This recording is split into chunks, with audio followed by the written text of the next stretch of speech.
Alors cette nouvelle exposition est la 3e exposition temporaire de cette saison 2014-2015. C'est un choix réfléchi qui a un lien avec la collection puisque nous avons beaucoup d'œuvres sur papier, notamment un fonds d'estampes qui est conséquent.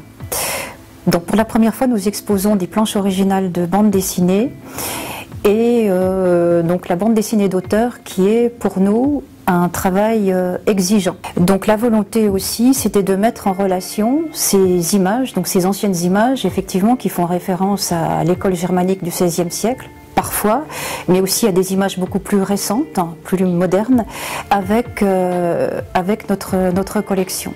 Il y a toujours comme ça une volonté d'aller-retour entre une mémoire collective, ancienne, moderne, et une mémoire intime, finalement, la mémoire intime du lieu. Donc il y a plusieurs albums qui sont représentés, des images isolées aussi, des essais de couverture, des choses comme ça, des choses inédites, mais la plupart sont quand même, ont été imprimés.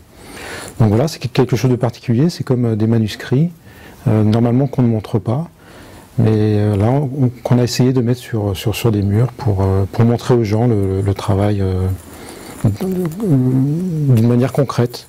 Voilà, on peut voir le papier, les repentirs, les découpages, les choses comme ça.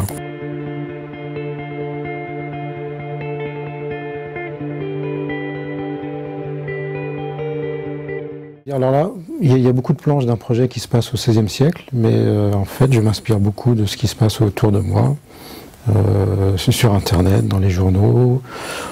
Je travaille avec un scénariste et tous les deux, on lit beaucoup plus d'essais de livres que de bandes dessinées. Donc on n'est pas très influencé par la bande dessinée, en fait, bizarrement. Mais aussi de choses contemporaines. J'ai quand même une approche un peu extrême graphiquement, parce que je m'inspire aussi de peintres comme Soulages, des peintres abstraits par exemple, ou de peintres figuratifs mais très modernes. Voilà.